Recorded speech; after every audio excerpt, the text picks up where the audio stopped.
Joyeux anniversaire. Je me souviens encore de leur voix forte.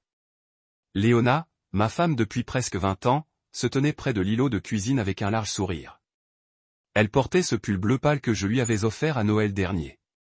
Celui qui, disait-elle, lui donnait une sensation printanière. Nos deux enfants, Jonah et Belle, ont lancé des confettis près de mon visage quand je suis entré, groggy après avoir travaillé tard la veille. La cuisine sentait le glaçage à la vanille et le nettoyant citronné. La table était dressée avec un gâteau au chocolat sur lequel était écrit « One Step Closer » en glaçage blanc cursif. Il y avait des ballons scotchés au coin, une banderole avec l'inscription « New Beginning » et une petite boîte cadeau à côté de ma tasse préférée. L'espace d'une seconde, j'ai souri. Il se souvenait de mon anniversaire. Enfin, je ne m'attendais pas à grand-chose, juste un dîner tranquille, peut-être une carte. Mais ça avait l'air organisé, planifié, coordonné. Je me suis approché et j'ai serré Belle dans mes bras en premier. C'était toujours elle la plus affectueuse, même si ces derniers temps, ses câlins avaient semblé plus robotiques. Jonah m'a tapoté l'épaule comme un coéquipier. Son sourire n'atteignit pas ses yeux, mais je l'ai pris pour un enfant de 17 ans. Léona se pencha, me fit un bisou sur la joue et me tendit la petite enveloppe blanche. « Vas-y, dit-elle doucement. Ouvre-la. » Je l'ouvris avec cette curiosité polie qu'on manifeste lorsqu'on nous offre un cadeau devant tout le monde. À l'intérieur se trouvait un billet de bus aller simple imprimé. Destination, Missoula, Montana. Départ aujourd'hui, 17h20. J'ai cligné des yeux. Qu'est-ce que c'est? Léona recula comme si elle se préparait à l'impact. Il est temps pour toi de partir, dit-elle. Calme. Trop calme. On a décidé de prendre un nouveau départ avec deux clans. Au début, j'ai cru qu'elle plaisantait. C'était peut-être une blague bizarre. Mais elle ne riait pas. Les enfants non plus. En fait, Jonah baissa les yeux vers le sol et Brielle se mordit la lèvre comme si elle attendait que j'explose. Qui sommes-nous? Demandai-je. Jonah se redressa sur ses pieds. Maman, dis-lui tout simplement. Je viens de le faire. Répondit Léona en croisant les bras. Attends, deux clans? Deux clans? Qui?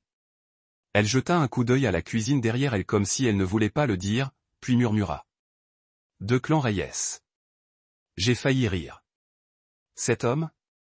L'entrepreneur? Celui qui a refait notre cuisine?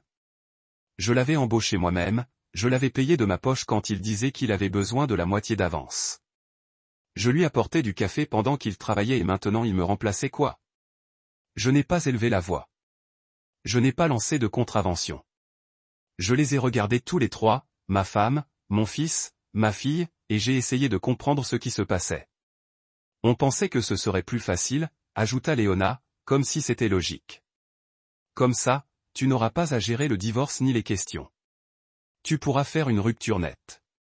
Une chance de recommencer. Une chance de recommencer, répétai-je lentement. Les mots me restaient aigres. Le Montana est paisible. Belle marmonna. Tu as toujours dit que tu aimais ça quand on allait à Yellowstone. Je me souvenais de ce voyage. J'ai payé en vendant ma moto. Je suis resté immobile un long moment. Le seul bruit était le tic-tac de l'horloge murale. Puis j'ai hoché la tête. D'accord.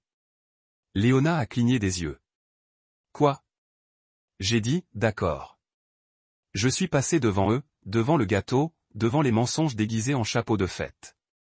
Je suis monté, j'ai pris un sac de sport et j'ai commencé à faire mes bagages. Je n'ai pas pris grand-chose, juste quelques vêtements, mes outils, mon alliance, que j'ai jeté en dernier sans même réfléchir. Je n'ai pris aucune photo. Ni celle de nous au Grand Canyon. Ni celle de notre mariage. Ni le selfie ridicule de nous quatre en costume d'Halloween il y a 3 ans. S'il voulait que je parte, il pourrait aussi garder les souvenirs. Quand je suis redescendu, la cuisine était silencieuse. Le gâteau semblait intact. Les ballons avaient commencé à s'affaisser. Léona se tenait près de l'évier, les yeux rivés au sol. Jonah évitait mon regard. Belle pleurait doucement en s'essuyant le visage avec sa manche. Je ne lui ai pas dit au revoir.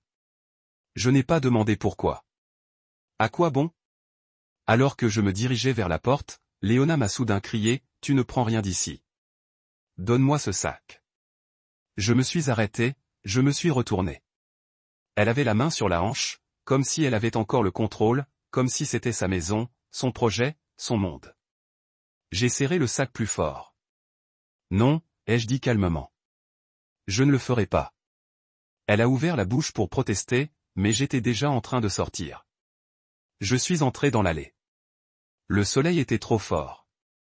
Le vent trop calme. Tout semblait normal, mais ce n'était pas le cas. Ma voiture était garée là où je l'avais laissée. Mais même là, j'avais l'impression que la vie de quelqu'un d'autre était là. Le claquement de la porte derrière moi était plus fort que prévu. Je ne suis pas allé directement à la gare routière. Je me suis garé derrière la quincaillerie près de la 6e et je suis resté assis là pendant des heures. Je n'ai pas pleuré. Je n'ai pas crié. Je n'ai même pas réfléchi. Je fixais le pare-brise comme si je regardais un film sur la dépression de quelqu'un d'autre. À 16h55, je suis allé à la gare. Je suis entré. J'ai regardé le portillon, regardé les gens monter, un départ, mais je ne suis pas monté. Je me suis assis sur un banc, j'ai sorti mon téléphone, et à cet instant, quelque chose d'étrange s'est produit. J'ai souri, non pas par bonheur, mais parce que quelque chose en moi s'est brisé et que la lumière est entrée. Ils pensaient m'avoir anéanti. Que m'envoyer au loin réparerait leurs bêtises. Que je disparaîtrais discrètement, brisé et honteux. Mais je n'étais pas brisé. J'étais réveillé. Ils m'ont donné une contravention, certes, mais ils m'ont aussi donné la permission de quitter la version de moi qu'ils pensaient devoir rester, et je l'ai accepté. 2 semaines plus tôt, les fissures avaient déjà commencé à apparaître. Ça a commencé un mardi soir. Léona est rentrée tard encore. J'étais sur le canapé, savourant mon 3e café, essayant de boucler les comptes de notre garage. Elle est entrée avec des talons qu'elle n'avait pas portés depuis des mois et un chemisier en soie que je n'avais jamais vu auparavant. Pas même une once de culpabilité. Juste un sourire pincé et l'odeur d'un parfum que je ne pouvais nommer. C'est ce qui m'a frappé en premier. Le parfum. Ce n'était pas son doux parfum floral habituel. Celui-ci était plus fort, piquant, le genre qui persiste. Je lui ai demandé comment s'était passée sa journée et elle a répondu, longue et épuisante. Puis, elle est montée directement à l'étage sans me jeter un regard. Je suis resté assise là, les yeux rivés sur le café, le cœur battant lentement. Quelque chose n'allait pas. Elle avait eu de longues journées au bureau pendant plus d'1 mois. Réunion tardive, présentation d'urgence, réseautage après les heures de bureau qui duraient jusqu'à minuit. Au début, je l'ai cru. Pourquoi pas? Nous construirions une vie sur la confiance. Du moins, c'est ce que je pensais. Mais maintenant, tout semblait différent. Ces histoires étaient superficielles. Répétées. Elle avait souri, mais seulement avec la bouche. Son regard était resté fatigué, distant. Je ne voulais pas tirer de conclusions hâtives. Peut-être était-elle stressée.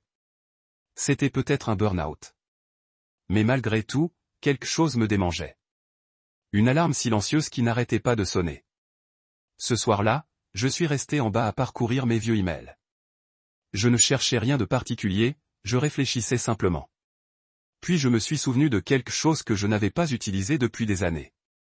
Une vieille application de suivi des envois indésirables que nous avions installée à l'époque où je surveillais les camions de livraison de notre entreprise.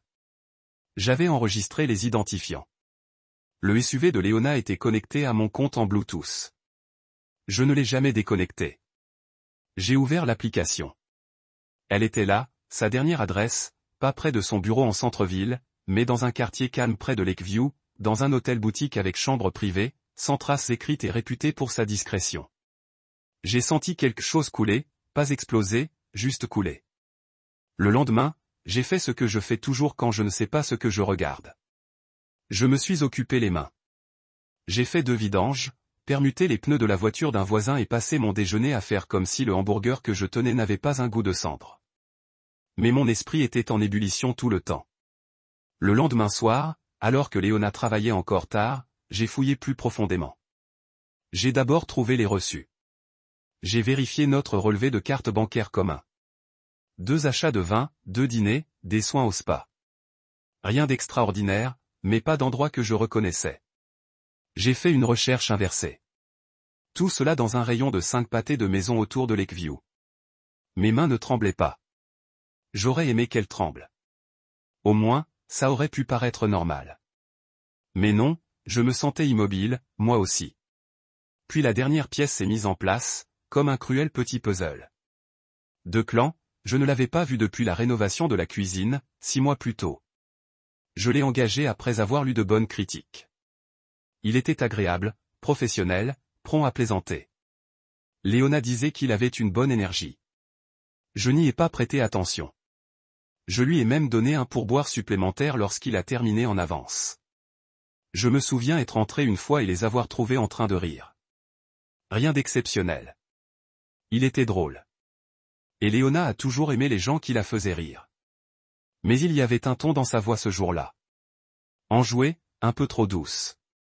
Je me suis dit que j'étais paranoïaque. Ce n'était pas le cas.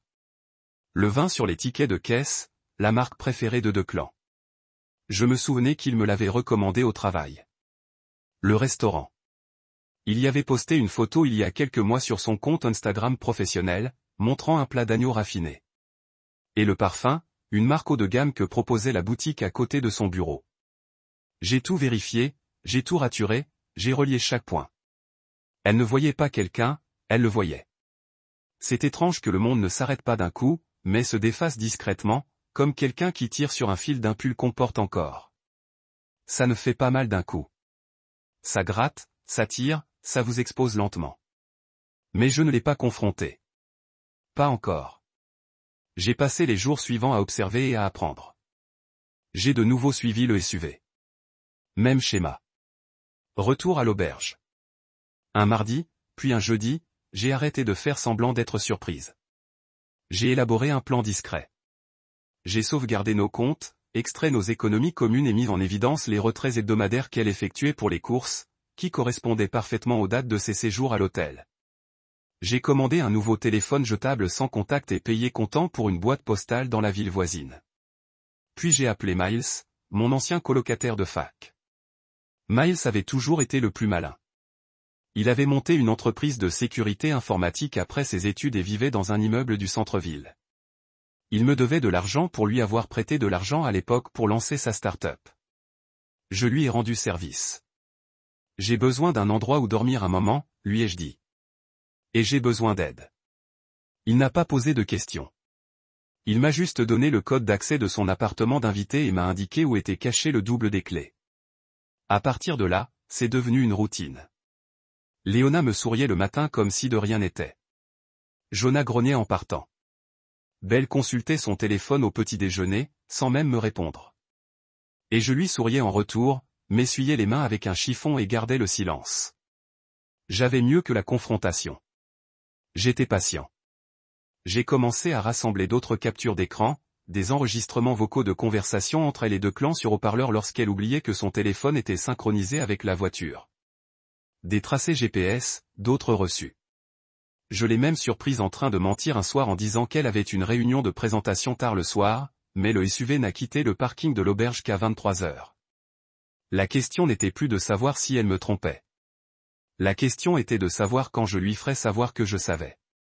Et plus encore, j'ai commencé à comprendre que ce n'était pas seulement une trahison de Léona avec Declan. C'était parce qu'elle pensait que je ne ferais rien. Elle pensait que j'accepterais, que je monterais dans un bus, pleurais doucement sur un oreiller de motel et m'évanouirais. Elle pensait avoir fait un échange. Declan avait de l'argent après tout. Il avait des chaussures cirées, une eau de Cologne de luxe, une montre qui coûtait plus cher que notre canapé. Il avait une belle langue et des mains propres. Et peut-être que pour elle, cela signifiait qu'il avait plus de valeur que moi. J'étais celui qui réparait les freins cassés par temps froid. Celui qui ramenait la crasse sous ses ongles. J'étais celui qui disait oui, trop, qui laissait trop de choses passer, qui donnait trop de chance.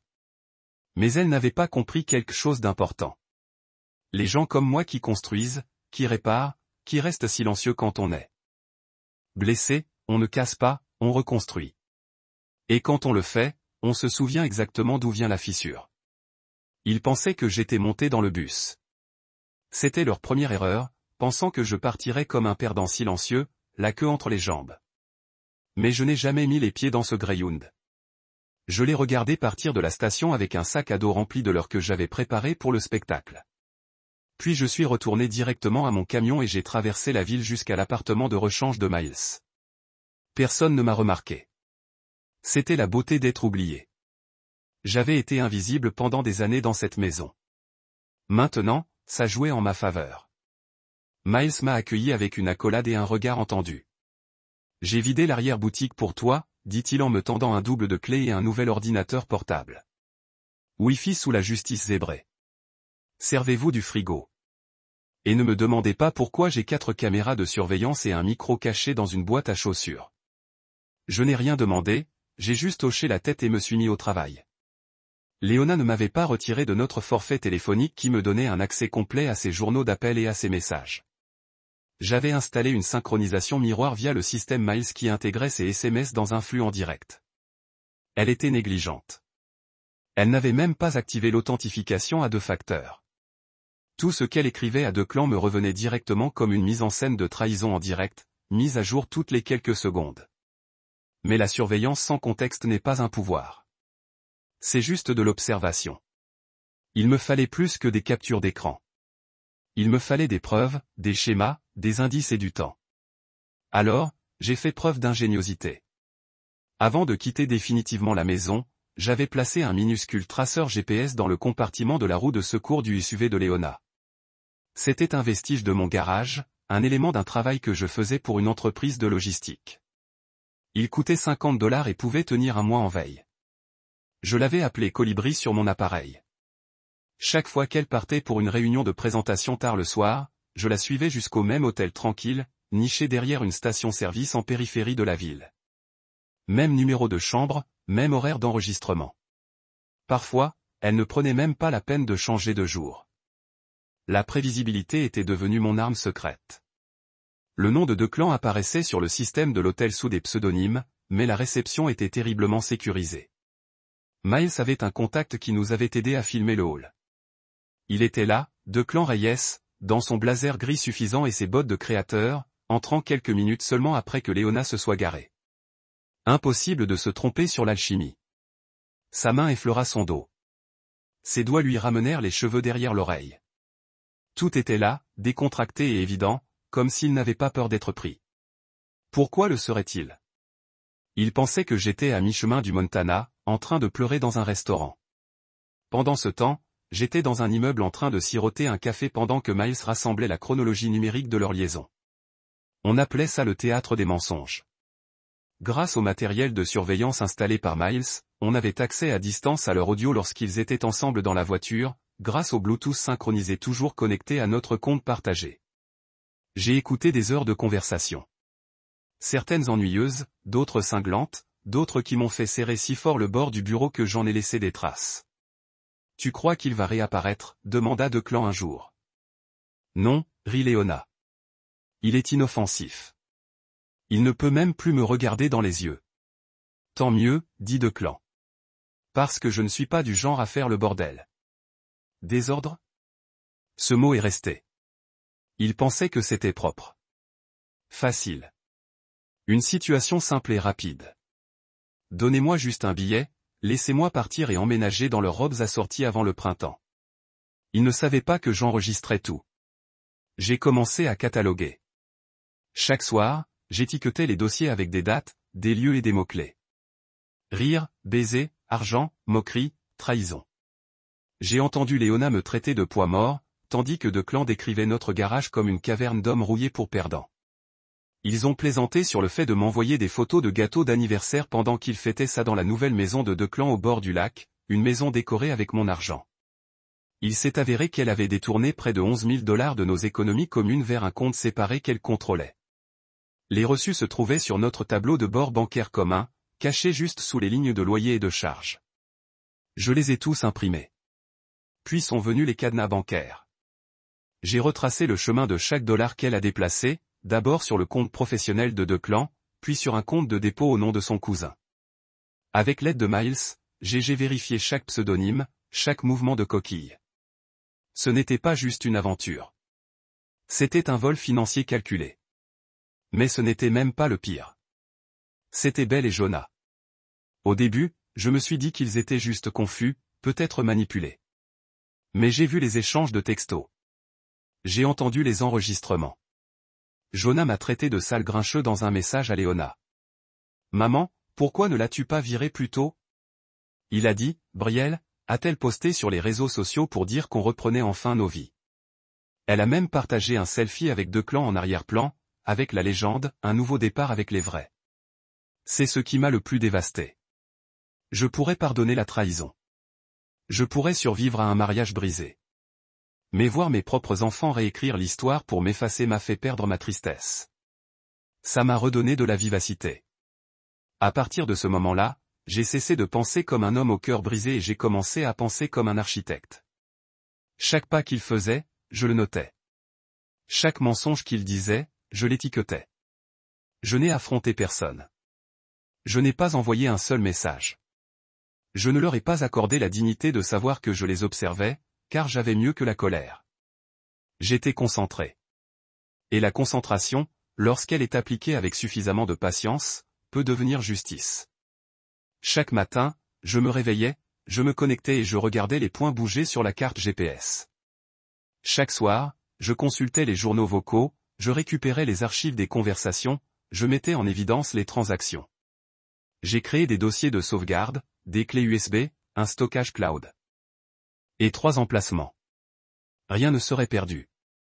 Personne ne dirait que c'était faux. J'avais même des eurodatages et des relevés météo correspondants. Pendant ce temps, j'ai commencé à rédiger le dossier. Il n'allait pas être tape à accent grave l'œil. Pas de grandes menaces, pas de lettres pleines de colère, juste des faits.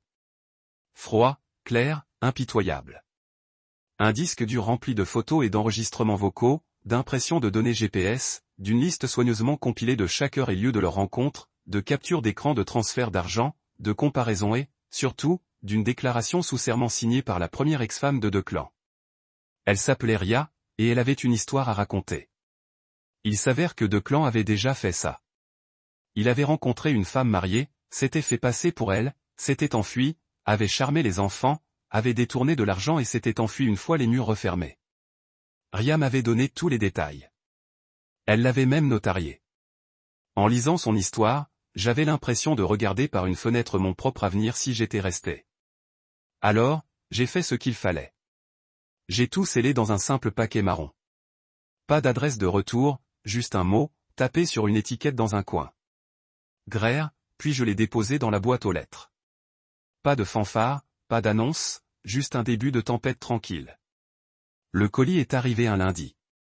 Je le sais parce que je l'ai vu atterrir directement sur leur Porsche grâce à une caméra. J'avais discrètement intercepté la sonnette connectée du voisin. Une boucle de sécurité basique, rien d'illégal. J'avais demandé à Miles de me guider et de rester discret. Nous n'avons rien piraté. Nous avons juste écouté là où les gens pensaient que personne n'écoutait. Léona est sortie en peignoir, pieds nus, une tasse de café à la main. Ses cheveux étaient noués en un chignon lâche, comme si elle n'avait pas beaucoup dormi. Le paquet trônait au centre du paillasson, marron, sans inscription, silencieux. Elle l'a regardé une seconde, puis l'a ramassé comme s'il ne pesait rien, mais elle n'avait aucune idée de ce qu'elle tenait. À l'intérieur, il y avait tout. Une clé USB avec l'inscription « Vous avez bien voulu ça ». Des cadenas GPS soigneusement imprimés, des entrées d'agenda avec des codes couleurs indiquant chacune de ses rencontres avec Declan. Des photos, beaucoup de photos, capturées par les caméras de sécurité de l'hôtel, des caméras de la véranda, des messages en miroir et ses propres réseaux sociaux. Mais l'essentiel n'était pas les données. C'était la vérité derrière l'image brillante qu'elle essayait de créer. Et le clou du spectacle, qu'une déclaration sous serment de l'ex-femme de Declan, Ria, 3 pages plus bas. Il s'installait en douceur, leur offrait une épaule pour pleurer, puis les vidait émotionnellement et financièrement avant de disparaître. Ce n'était pas une histoire d'amour. C'était un livre de stratégie. Et Léona n'était que le chapitre suivant. À 10h03, mon téléphone s'est mis à vibrer. Un appel, 2, 7, 11. Ils sont arrivés l'un après l'autre comme des coups de feu. Je les ai tous laissés tomber sur la messagerie. À midi, j'avais 93 appels manqués au total. 12 de Belle, 9 de Jonah, 51 de Léona, et le reste de numéros que je ne reconnaissais pas. Probablement des amis, peut-être son avocat. Je ne répondais à aucun d'eux. Je n'en avais pas besoin. Ils avaient tout lu. Ils avaient tout vu. Et pour la première fois depuis longtemps, ce sont eux qui ont été pris au dépourvu. À 12h16, Léona a envoyé un message qui disait « Qu'est-ce que c'est ? C'est quoi cet enfer ? Tu es ridicule. » Je n'ai pas répondu. À 12h24, elle a enchaîné « Tu gâches des vies, maçonne. » Je n'ai rien dit non plus. À 12h48, elle a changé de tactique. « S'il te plaît, on peut parler, s'il te plaît ?» Ça a continué. 22h09. On a fait une erreur. Je le vois maintenant. 13h26. Les enfants sont bouleversés. Tu n'étais pas obligé de les mêler à ça. 13h57. Declan dit que c'est faux. Tout ça. Mais je sais que ce n'est pas le cas. La panique commençait à s'installer. On l'entendait dans sa façon de taper. Puis un message vocal de Belle est arrivé. Papa, s'il te plaît, réponds. Maman panique. Jonah pleure. Declan est parti. Il a juste fait ses valises, pris sa voiture et est parti. Que se passe-t-il? Pourquoi nous as-tu fait ça? À nous. J'étais assis là, dans l'appartement de Miles, à fixer le mur, le téléphone. Un bruit bourdonnait à côté de moi, repensant à la fois où, 2 semaines plus tôt, il se tenait dans notre cuisine, souriant, en me tendant un ticket de bus sorti de ma vie. Et maintenant, ils étaient là, face au reçu qu'ils n'auraient jamais cru que je toucherais. Un calme étrange régnait, sachant que je n'avais pas besoin d'élever la voix pour être entendu. J'ai laissé le silence parler. Plus tard dans la soirée, Miles est entré avec des plats à emporter. Il a haussé un sourcil en voyant le journal des appels sur mon écran. « Quelqu'un est populaire aujourd'hui », a-t-il dit en me lançant un hamburger. « Ils ont ouvert la boîte », ai-je répondu. Il n'a pas demandé ce qu'il y avait dedans. Il n'en avait pas besoin. Nous avons mangé tranquillement, la télévision allumée en fond sonore, en sourdine. Juste le bruit des fourchettes et du papier froissé, assis comme 2 fantômes à regarder les flammes commencer à vaciller sur le pont qu'ils ont incendié. Vers 21h, Léona a essayé FaceTime. J'ai regardé l'écran sonner un moment. Je pouvais voir la vignette d'aperçu. Son visage était pâle. Son maquillage coulait comme si elle avait pleuré. Son arrière-plan était le salon. Mon salon, mais il ne me semblait plus être le mien. J'ai refusé d'appeler. À la place, j'ai envoyé un message, une seule phrase tapée lentement. Ne rappelle plus. Ce n'est que le début. J'ai appuyé sur « Envoyer », puis j'ai éteint le téléphone. Je ne me suis pas endormi tout de suite. Je suis resté éveillé à revoir les images, non pas par nécessité, mais parce que je voulais sentir le contrôle qu'elle m'avait pris revenir morceau par morceau. J'ai regardé à nouveau la vidéo où Léona ouvrait le paquet. Elle l'avait déchiré comme un cadeau. Lorsqu'elle a sorti la pile de papier, sa posture avait déjà changé. Ses doigts ont ralenti. Son sourire a disparu. Elle a commencé à feuilleter les photos. Ses lèvres ont bougé, disant probablement quelque chose comme « non » ou « ce n'est pas réel ». Elle a laissé tomber la déclaration sous serment à mi-parcours, l'a reprise, a déplacé les pages comme si elle pensait pouvoir les dissimuler en changeant l'ordre. Puis elle a levé les yeux au ciel. Pas vers l'appareil photo, bien sûr. Elle ne savait pas que c'était là, mais moi, si. Elle regardait droit devant elle avec ce regard brisé qui ne sait pas encore à qui s'en prendre. Le choc s'installait. Ni chagrin, ni regret, mais révélation. C'est ce qui l'a frappée. Elle n'avait pas simplement perdu le contrôle. Elle avait été vue.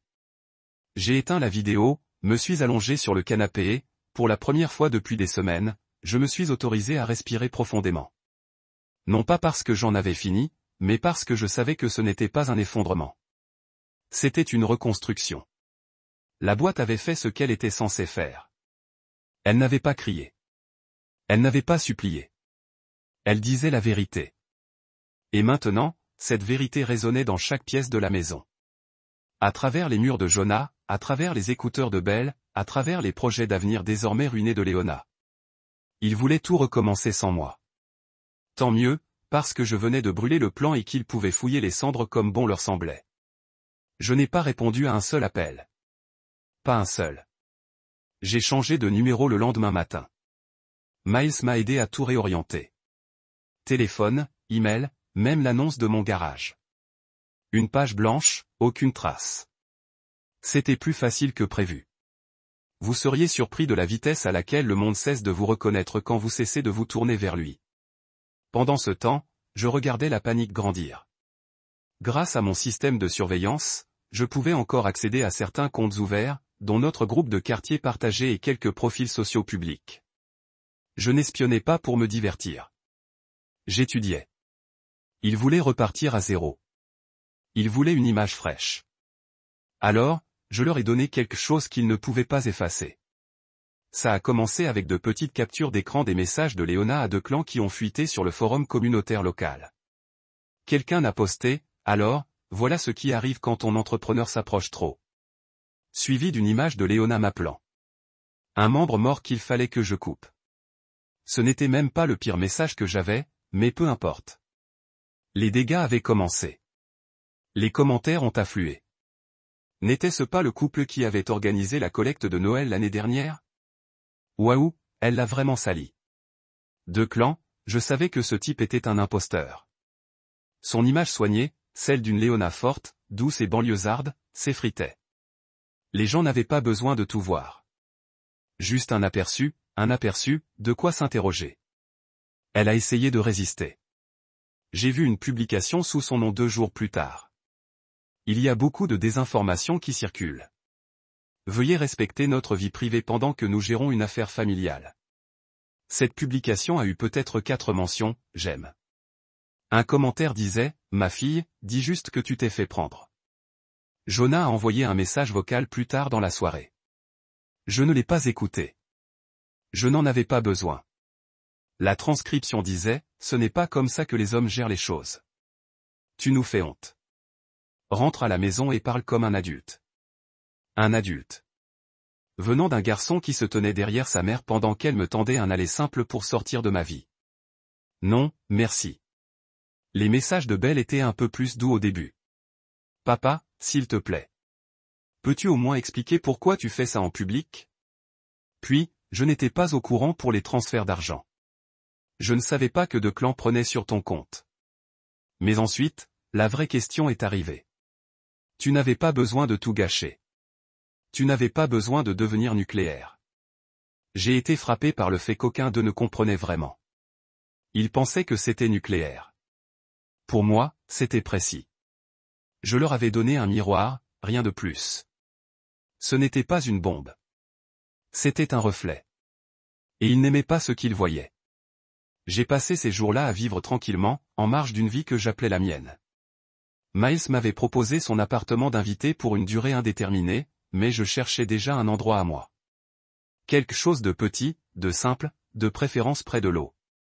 Non pas parce que je voulais disparaître, mais parce que j'avais enfin l'espace nécessaire pour découvrir qui j'étais sans leur bruit dans les oreilles.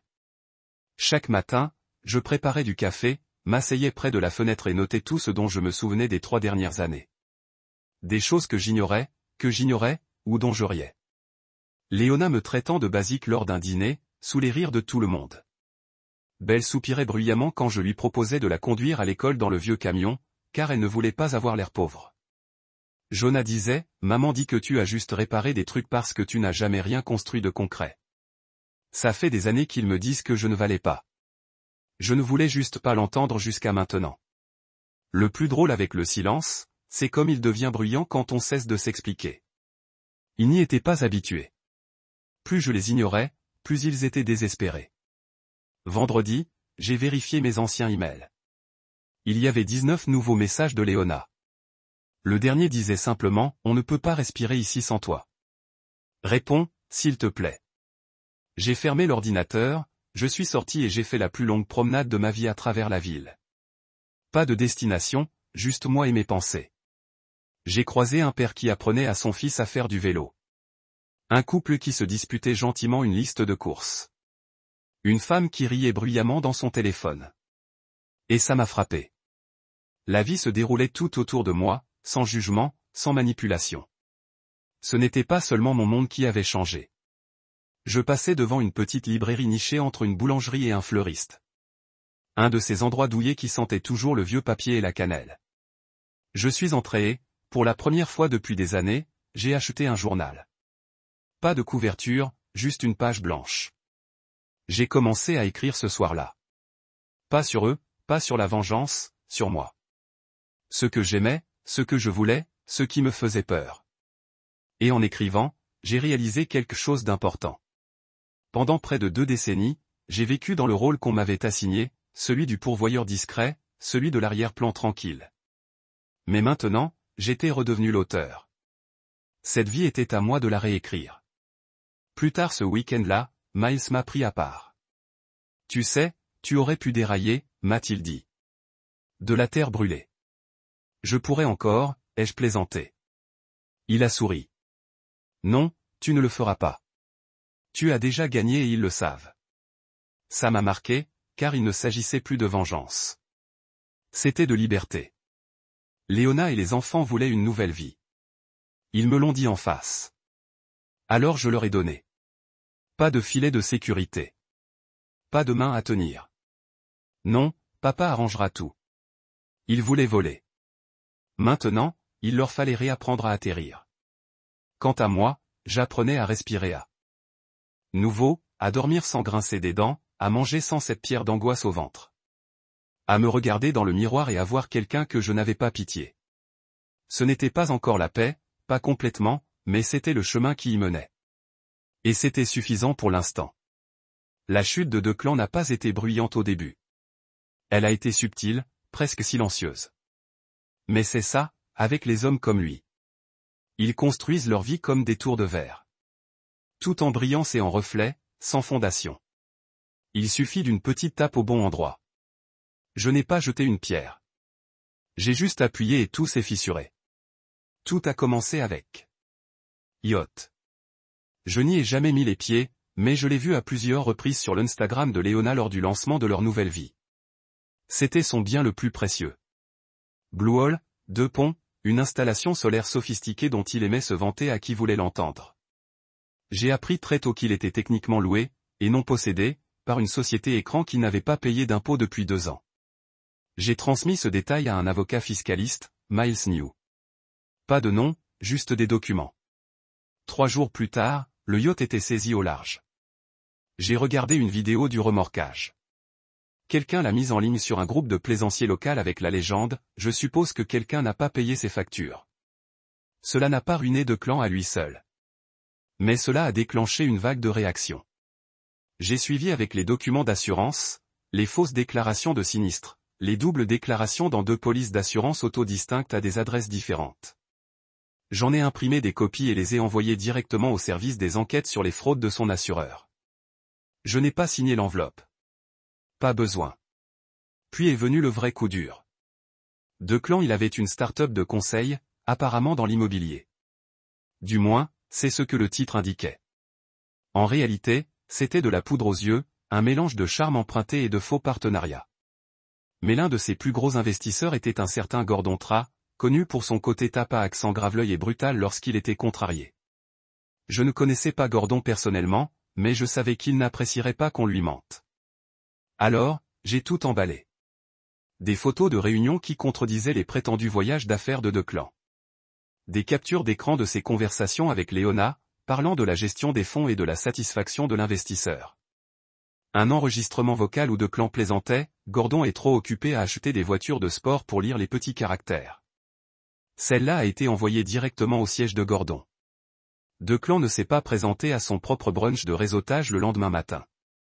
La nouvelle s'est rapidement répandue concernant des fonds mal gérés, des dettes impayées, des écarts et des formalités administratives. Son nom a été discrètement retiré de 2 tableaux d'affichage. Une déclaration publique a été publiée par l'un de ses associés. Nous examinons actuellement nos affiliations et prenons des mesures pour garantir que toutes nos opérations reflètent nos valeurs. Autrement dit, ils prenaient rapidement leur distance. Et je n'avais pas fini. J'avais des images, claires comme le jour, de Declan réprimandant verbalement un voiturier devant un restaurant haut de gamme. Le garçon ne devait pas avoir plus de 19 ans.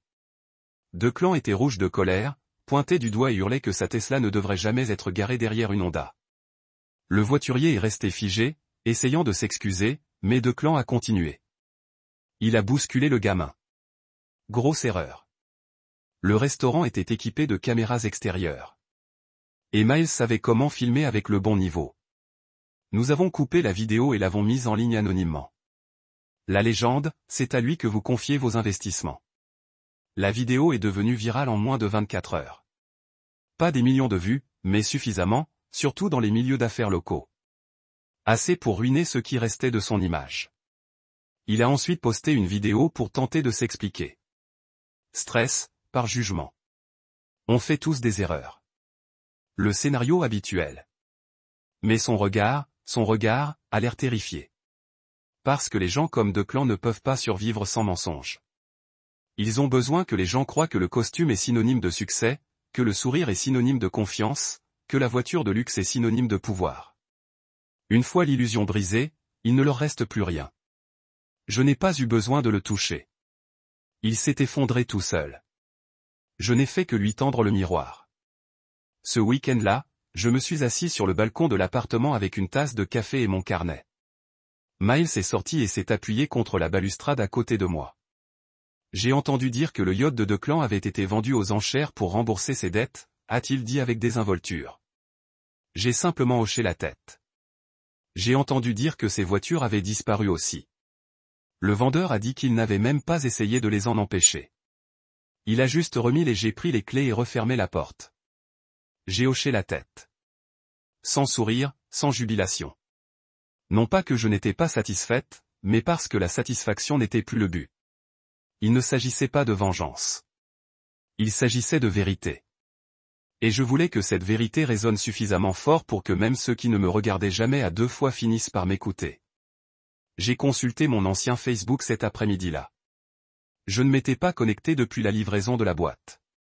Le compte contenait des dizaines de demandes d'amis, de messages, certains d'inconnus. L'un d'eux m'a particulièrement marqué. Une femme nommée Clara. Elle a écrit « Je ne te connais pas, mais je voulais juste te dire merci. » Declan sortait avec ma sœur. Il a fait pareil. Elle a tout perdu. Personne ne la croyait. Maintenant, si. Ce message m'est resté. Pendant des années, j'ai essayé de convaincre les gens que j'aimais, que j'étais digne, que je n'étais ni ennuyeuse, ni jetable, ni trop ordinaire. J'ai essayé de gagner l'amour qui aurait dû être donné gratuitement. Mais j'ai réalisé quelque chose ce jour-là. Ils ne m'ont pas remplacé par manque de valeur. Ils m'ont remplacé parce qu'ils ne le voyaient pas. Et ce n'est pas de ma faute. C'est de leur faute. L'empire de Declan commençait à s'effondrer. Et je savais que ça ne s'arrêterait pas aux affaires. Les gens comme lui ne s'effondrent pas seulement professionnellement. Ils s'effondrent personnellement, financièrement, socialement. Parce que quand l'image d'un homme est bâtie sur du vent, l'effondrement est toujours total. Et au final, je n'ai pas eu besoin de crier. Pas besoin de me montrer les poings ou le feu. Je l'ai laissé se frapper dans le miroir. J'ai juste veillé à ce que les lumières soient allumées pour que tout le monde puisse regarder. Ce soir-là, Miles a servi 2 verres de bourbon. Nous sommes restés assis en silence, les lumières de la ville vacillant autour de nous comme des étoiles sur terre. Il a levé son verre vers moi pour me dire de rester silencieux et de faire des dégâts. Bref, j'ai trinqué avec son verre pour savoir ce que les gens pensent. On ne sait jamais. Et pour la première fois depuis des années, j'ai dormi sans regarder par-dessus mon épaule, car le vrai poids n'était pas ce qu'il m'avait fait. C'était ce que je portais pour essayer de les en empêcher. Et maintenant, j'avais enfin lâché prise. Le truc avec le château de cartes, c'est qu'une fois que le vent se lève, il ne s'arrête plus. Declan fut le premier à tomber. Léona, elle, se croyait différente. Qu'elle pourrait survivre à la tempête parce qu'elle n'avait techniquement rien fait de mal. Mais la trahison laisse des empreintes, même sur les cœurs qu'on prétend protéger. La semaine suivant l'effondrement du petit empire de Declan, Léona retourna travailler chez Fairmont & Gold, l'agence de marketing qu'elle avait gravie pendant 7 ans. Elle pensait probablement qu'en se présentant impeccable et souriante, les gens oublieraient tout. La mémoire d'entreprise est courte après tout, tant qu'on ne lui donne pas de quoi parler. J'avais patiemment attendu. Tout bon mécanicien sait qu'en précipitant une panne, on passe à côté du vrai problème. Mais en examinant le moteur et en attendant que le bruit se révèle, tout indique où chercher. J'ai fait en sorte que les RH reçoivent 2 enveloppes soigneusement emballées. La première contenait ses relevés de pointage falsifiés des 6 derniers mois. Voyez-vous, Léona avait pointé des heures facturables alors qu'elle se prélassait avec Declan. Des reçus de dîner et des enregistrements à l'hôtel estampillés avec les heures exactes auxquelles elle était censée diriger des réunions. La deuxième enveloppe, des transcriptions de communication client, des emails qu'elle avait corrigés après la soumission, des photos copiées-collées d'une autre agence. Rien d'extraordinaire, mais suffisant pour prouver qu'elle était plus en forme qu'experte. Ce n'était pas personnel. C'était précis.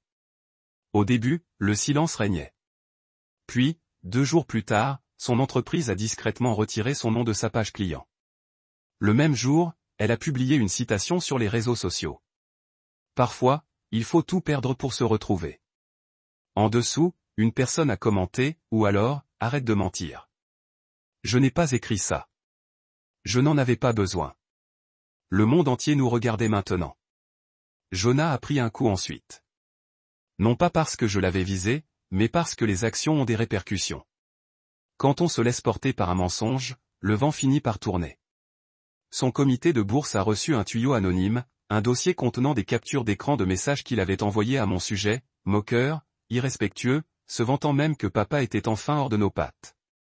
Sa candidature se vantait d'avoir surmonté des difficultés avec le soutien d'une mère célibataire travailleuse. Ils n'ont pas apprécié que ce récit s'effondre sous l'examen. Il a perdu son financement en 1 semaine. J'ai lu la lettre en consultant une copie qui m'a été transmise. En raison d'incohérences et de préoccupations éthiques, le conseil d'administration a décidé de revoir notre offre à la baisse. Je n'ai pas applaudi, car ce n'était pas une vengeance. C'était une question de responsabilité. Il pensait pouvoir m'effacer, me remplacer par un homme qui lui servait des mensonges et de l'argent pour des pizzas. Il devait maintenant comprendre ce que cela signifiait vraiment de construire quelque chose par lui-même. Quant à Belle, son monde commençait déjà à s'effondrer. Elle comptait sur une aide financière d'une université privée californienne. Mais une partie de sa demande impliquait des déclarations de revenus familiaux. Lorsque j'ai révélé les virements bancaires cachés et les fausses notes de frais de Léona, cela a déclenché une alerte rouge. L'école m'a contacté pour demander des éclaircissements. Elle n'a pas pu en donner. Son admission n'était pas encore retirée, mais son aide financière était en cours d'examen. Et soudain, le campus de ses rêves lui semblait bien plus lointain. Il se disloquait, non pas en public, ni au tribunal, mais chez elle, où c'est ce qui fait le plus mal. Pas dans les gros titres, mais dans les interstices de leur nouvelle vie soigneusement organisée. J'observais de loin. Silencieuse, posée. Miles m'a un jour demandé si je me sentais parfois coupable. J'y ai réfléchi un instant. Non, j'ai dit non coupable. J'en avais juste fini de faire semblant de ne pas remarquer, car pendant des années, je leur avais trouvé des excuses à tous. Elle est juste fatiguée. Il est juste adolescent. Elle se découvre. Mais personne ne s'est jamais arrêté pour me demander si j'étais fatigué. Si j'avais besoin de savoir si peut-être, juste peut-être, je méritais un peu de gentillesse en retour. Maintenant, j'en avais assez d'expliquer, j'en avais assez d'absorber les dégâts comme une éponge. Ils disaient vouloir la liberté. Alors je leur ai donné ce qu'ils demandaient. Pas de filet de sécurité. Personne pour les couvrir. Il y avait un lac à environ 10 minutes sur un chemin de terre et un petit garage déjà aménagé sur le côté. Ce n'était pas grand-chose, mais il avait du potentiel, tout comme moi. J'ai signé les papiers en liquide. Pas de prêt, pas d'aide, juste moi et un stylo. L'agent immobilier, une gentille dame d'un certain âge nommée June, m'a dit, c'est rare de voir quelqu'un d'aussi préparé. J'ai souri et j'ai dit, ça faisait longtemps que j'attendais ça. Le soir, je m'asseyais sur une chaise pliante près du futur garage, sirotant un café, écoutant le vent dans les arbres. Pas de bourdonnement de téléphone, pas de faux sourires, juste le bruit de quelque chose de réel qui pousse sous mes pieds. Et pour la première fois depuis des années, je me suis senti inébranlable. Parce que la paix ne vient pas quand on s'excuse. Ça arrive quand on arrête enfin d'attendre qu'il le fasse. Léona a encore essayé. Elle a envoyé un email 1 semaine après avoir été renvoyée. Pas d'objet, juste un message. Je sais que j'ai été trop loin. J'ai été égoïste. J'ai été aveugle. Tu ne méritais rien de tout ça. Mais tu as fait valoir ton point de vue. On peut s'arrêter maintenant, s'il te plaît? Je l'ai lu 2 fois. Puis je l'ai supprimé. Parce qu'il ne s'agissait plus de faire valoir un point de vue. Il s'agissait d'avancer et de laisser derrière moi tous ceux qui ne bougeaient pas avec moi. Ils pensaient que m'éliminer leur faciliterait la vie. Ce qu'ils ne réalisaient pas, c'est que c'était moi qui soutenais le toit. Maintenant, ils étaient debout sous la pluie, les mains tendues, essayant de comprendre comment tout s'était effondré sans prévenir. Mais je ne leur ai pas fait ça. Ils se l'ont fait à eux-mêmes. Il pleuvait à verse le soir où je l'ai revu. Je n'avais pas revu Léona en personne depuis le matin où elle m'avait tendu l'enveloppe, car elle était là, souriante comme si elle m'offrait un cadeau, tandis que nos enfants faisaient semblant de ne pas regarder leur père disparaître. Mais ce soir-là, je suis arrivé à l'immeuble Miles. Je ne savais pas au début. J'étais dans l'arrière-boutique en train de trier des reçus et de ranger de vieux outils. Mes mains étaient noircies par la graisse et l'odeur d'huile moteur me calme encore. Puis mon téléphone a craqué. Une des alertes silencieuses était liée à la caméra de surveillance extérieure de Miles. Je me suis essuyé les doigts et j'ai ouvert le flux. Et elle était là, Léona, debout sous le petit surplomb de l'entrée principale, trempée jusqu'aux os. Pas de parapluie. Ses cheveux étaient plaqués sur son visage. Son mascara avait coulé sur ses joues comme l'encre noire d'une lettre abîmée. Elle n'était pas seule. Elle tenait une enveloppe Kraft dans une main et ce qui ressemblait à une photo dans l'autre. Elle est restée là pendant peut-être 5 minutes entières, fixant la porte comme si elle allait s'ouvrir par magie. Mais je ne l'ai pas fait entrer. Au lieu de cela, j'ai regardé, ni avec haine, ni même avec satisfaction, avec immobilité. Parce que je ne ressentais pas ce que je m'attendais à ressentir. Ni la colère, ni la chaleur qui montait en moi. Juste le silence. Elle a finalement bougé. Elle a pris l'enveloppe et l'a glissée dans sa main. Doucement sous la porte, j'ai placé la photo dessus. Puis elle est partie. Pas de coups, pas de cris, juste le silence. Une fois sûr qu'elle était partie, j'ai ouvert la porte. La pluie s'est engouffrée avec le vent, mouillant le paillasson. J'ai d'abord pris l'enveloppe. Elle portait mon nom et une écriture que je n'avais pas vue depuis notre enfance, avant que les messages ne remplacent les mots et que le silence ne remplace les conversations. Je l'ai ouverte. À l'intérieur, il y avait de vieilles photos. Nous, les enfants, les vacances en famille, la sortie à la plage quand Belle avait 6 ans et portait des lunettes de natation sur Terre. La première exposition scientifique de Jonah à l'école. Une photo floue de moi endormi sur le canapé, les bras autour des 2 enfants allongés sur ma poitrine. Au dos d'une photo, il y avait un mot collé. J'avais tort. Je ne l'ai vu que trop tard. Tu n'étais pas ennuyeuse. Tu étais à la maison. Il y avait plus. Une lettre. Elle avait écrit des pages. Pas de reproches. Pas d'excuses, juste une réflexion.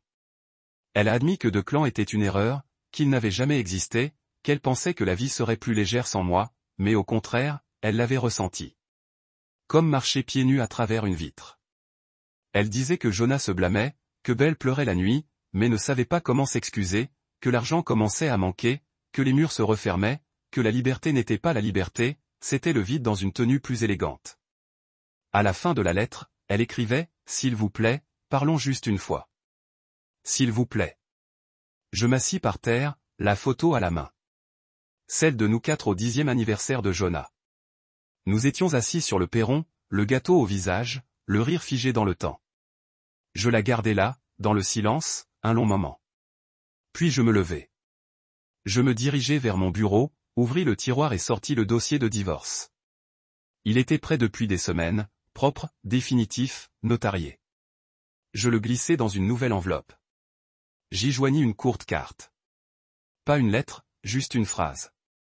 Merci pour le billet. Il fallait vraiment que je parte.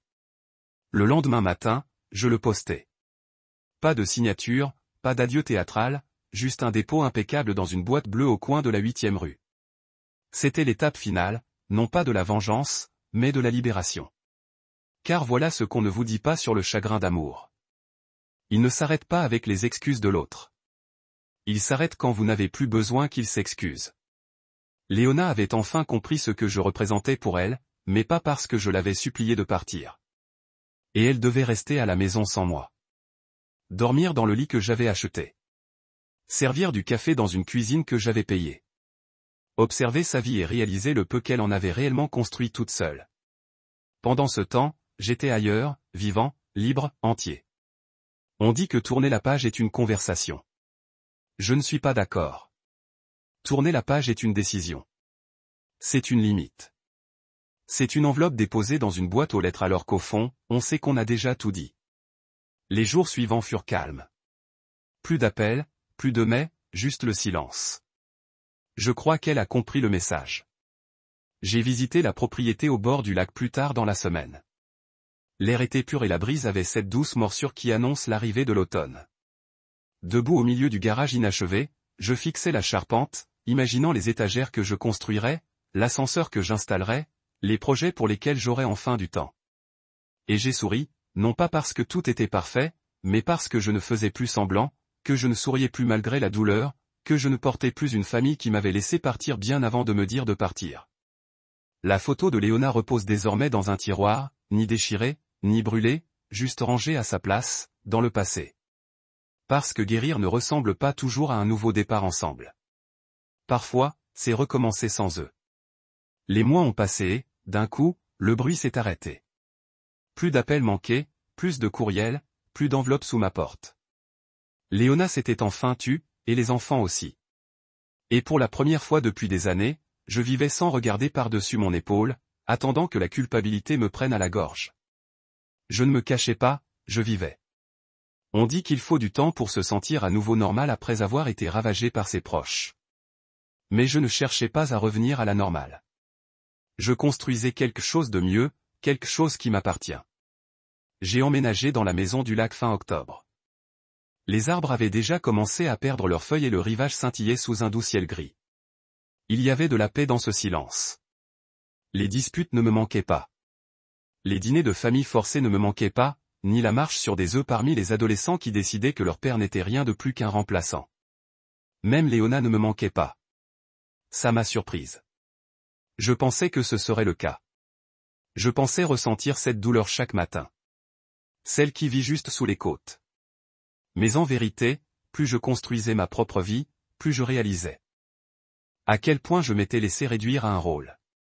Celle qui subvenait aux besoins de la famille, celle qui réparait, celle qui souriait, même quand les blagues étaient blessantes. Plus maintenant. Ces derniers temps, je me levais à l'aube, préparais mon café, me promenais le long du sentier du lac, passais l'après-midi à reconstruire des motos vintage et à restaurer un pick-up de 1968 que j'avais trouvé rouillé dans une grange à 24 km. C'était un travail tranquille, satisfaisant, sans horaire, sans bavardage, juste un travail honnête et le bourdonnement du progrès. J'étais devenu quelqu'un d'autre. Ni amer, ni brisé, juste libre. La nouvelle circulait, bien sûr. Les petites villes parlent toujours. J'entendais des murmures à travers les kilomètres et un visiteur occasionnel. Deux clans étaient partis, s'étaient volatilisés, avaient quitté la ville au milieu de la nuit, laissant derrière lui des factures impayées et une série de travaux de rénovation à moitié terminés. Une famille a dû contracter un deuxième prêt pour réparer les dégâts qu'il avait causés. Une autre a dit qu'il avait pris un acompte et avait disparu. Je n'étais pas surpris. Il n'était pas fait pour durer. Ce qui m'a surpris, c'est ce qui est arrivé à la famille que j'ai laissée derrière moi. Belle a déménagé. Elle n'est pas partie en Californie comme elle l'avait prévu. Cette aide financière n'a jamais été versée. Au lieu de cela, elle a fini par louer une chambre chez une amie à l'autre bout de la ville. Pas de résidence universitaire chic, pas de vie de sororité, juste un appartement exigu, un boulot à temps partiel dans une librairie, et la douce prise de conscience que le monde ne tournait pas autour des likes Instagram et des fêtes d'anniversaire. Jonah a commencé à travailler de nuit dans une station-service. La perte de sa bourse l'a profondément affecté. Léona a essayé de lutter. J'ai entendu parler du comité, j'ai essayé de monter l'histoire, j'ai même évoqué des menaces de poursuite, mais ça n'a pas marché. Le conseil d'administration a tenu bon. Les mots comptent, disait-on. Et Jonah avait utilisé ses armes. Il en a payé le prix. Et Léona, elle, a réduit la taille de sa maison. La maison était trop chère toute seule. Sans travail et sans économie, à cause de deux clans qui l'avaient saignée à blanc, elle a fini par louer un studio dans un complexe délabré derrière un centre commercial, le genre d'endroit avec des lumières clignotantes dans les couloirs et des murs fins, un endroit où l'on ne vit que lorsqu'on a épuisé toutes les options. Elle s'était moquée de mon garage, l'appelant ma caverne. Maintenant, elle y vivait. Un voisin est passé au lac un samedi. Un homme âgé, Monsieur Harper, un ancien ami de mon père. J'ai croisé votre ex-femme à l'épicerie, m'a-t-il dit. Je ne l'ai pas reconnue au premier abord. Elle avait l'air petite. Je n'ai pas répondu. Il m'a jeté un coup d'œil. Ça va? Moi, je m'en sors très bien. Et je m'en sors. Je n'avais plus aucune envie de vengeance. Plus de listes à cocher. Plus rien à prouver. Leurs mensonges s'effondraient, certes, mais pas parce que je les avais poussés. C'était la gravité. On ne peut pas tenir ces mensonges longtemps avant qu'ils ne s'effondrent sous leur propre poids. Ils voulaient la liberté. Ils l'ont obtenue. Et moi, j'avais enfin de l'espace pour respirer. J'ai commencé à recevoir de petites demandes de réparation de la part de voisins, de gens qui avaient entendu dire que je connaissais les moteurs ou que je pouvais réparer n'importe quoi avec des fils. Je n'ai pas fait de publicité. Je n'en avais pas besoin. Ça faisait du bien, cependant, de reconstruire, de me sentir utile. Non pas pour ce que je représentais, mais pour ce que je pouvais faire. Un après-midi, alors que je remplaçais le carburateur de la moto d'un voisin, j'ai entendu des pas sur le chemin de gravier. Je me suis retourné. C'était Belle. Elle avait l'air différente. Pas de maquillage, les cheveux attachés en arrière, son manteau trop grand pour elle. Elle tenait un sac en papier craft à deux mains comme si c'était quelque chose de sacré. Et, a-t-elle dit. Je me suis essuyé les mains et j'ai hoché la tête. Et. Elle est restée là une seconde. J'ai entendu dire que tu habitais par ici. J'ai demandé autour de moi. Je n'ai pas bougé. Elle m'a offert le sac. J'ai apporté une tarte de cette vieille boulangerie que tu aimais bien. Chérie, je l'ai prise plus par politesse que par faim. Elle n'est pas partie. Au lieu de ça, elle a dit, maman ne va pas très bien. Jonah est tout le temps en colère. Tout semble cassé. J'ai attendu. Elle m'a regardé comme si elle cherchait quelque chose. Peut-être la version de moi devant laquelle elle levait les yeux au ciel. Celle qui payait discrètement sa facture de téléphone même après m'avoir dit que je n'étais pas un vrai père. Je ne suis pas venu réparer quoi que ce soit, a-t-elle dit. Je voulais juste voir si tu allais bien. J'ai hoché la tête. Je le fais. Elle a baissé les yeux.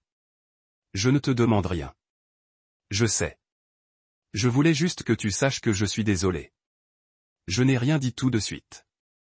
J'ai posé le sac sur la balustrade du porche. Le vent tirait légèrement sur ses manches. Merci, ai-je finalement dit, elle a hoché la tête. J'irai, mais elle n'a pas bougé tout de suite.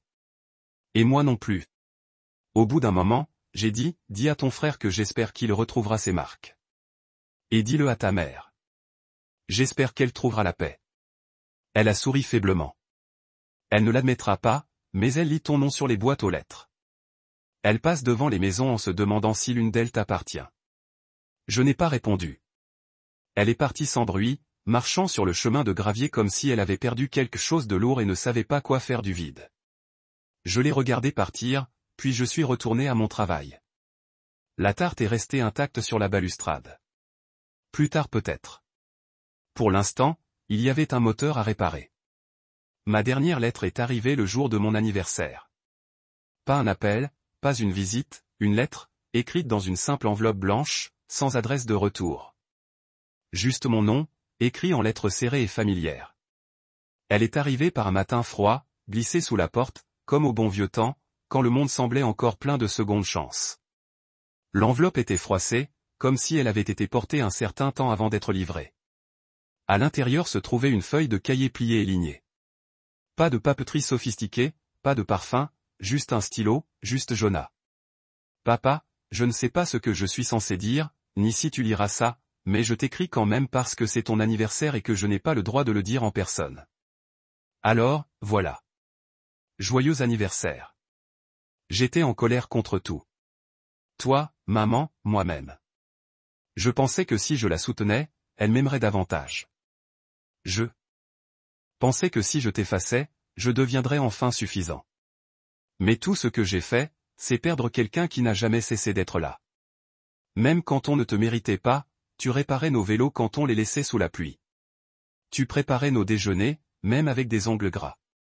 Tu n'étais jamais tapa accent grave l'œil, mais tu étais là. Et je n'ai compris qu'après ton départ. Je travaille de nuit maintenant. Ce n'est pas glamour. Je fais le plein, je lave les sols, j'écoute des ivrognes se disputer pour des billets de loterie. Et chaque soir, je repense à la façon dont tu as fait ce genre de travail sans amertume, avec une fierté discrète. Tu ne méritais pas ce qu'on t'a fait. Je n'attends pas de pardon. Je voulais juste que tu le saches. Je te vois enfin. Je comprends enfin. Si jamais tu as envie de me parler, je suis là. Bisous, Jonah. Je suis resté assise au bord de mon établi, tenant cette lettre un long moment.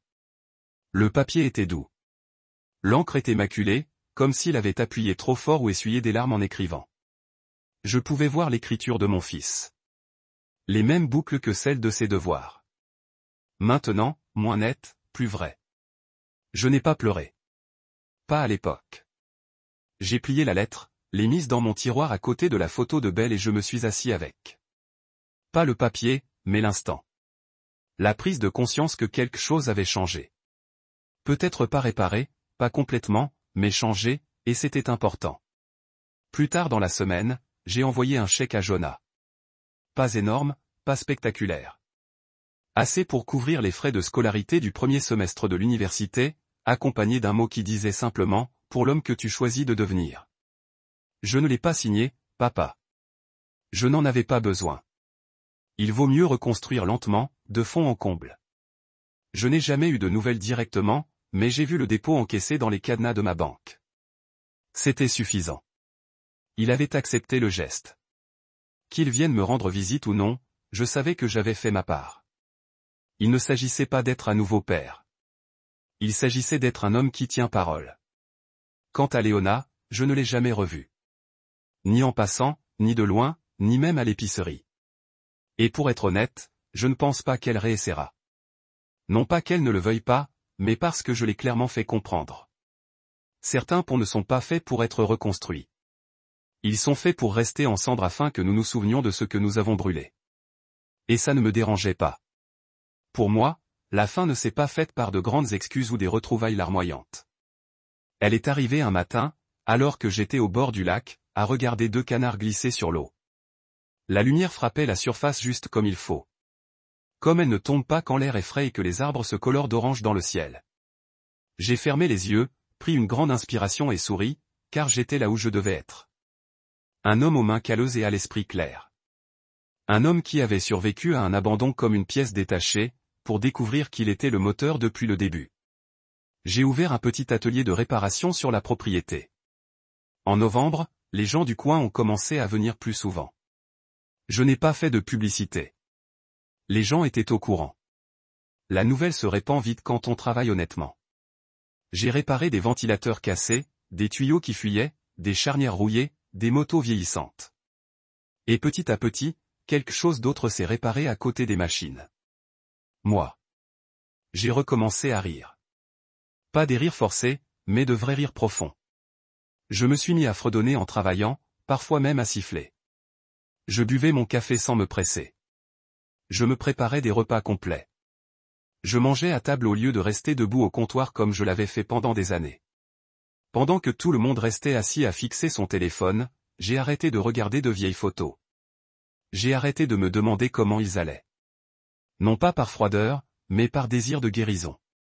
Quand les gens vous montrent qui ils sont, vous les croyez. Mais quand ils essaient de vous prendre tout ce que vous possédez et que vous survivez malgré tout, c'est là que vous découvrez qui vous êtes. Je n'étais plus l'homme qui tenait l'appareil photo pendant que quelqu'un d'autre posait pour la vedette. Je n'étais plus celui qui réparait les éviers tout en se faisant traiter d'inutile. Je n'étais plus le remplaçant qu'il mettait de côté pour jouer les parents avec quelqu'un de plus brillant. J'étais Mason Greer, l'homme qui a pris un ticket de bus destiné à l'exil et l'a transformé en passeport vers la paix. Et voilà le problème. Parfois, les gens vous poussent dehors parce qu'ils vous pensent trop faible pour partir. Ils rient quand vous faites vos bagages. Ils pensent que votre silence est synonyme de défaite. Ils pensent que vous vous briserez sans eux. Mais en vérité, vous attendez, tout simplement. Attendre le moment où partir deviendra un cadeau plutôt qu'une malédiction. Et quand ce moment arrive, vous ne revenez pas en arrière.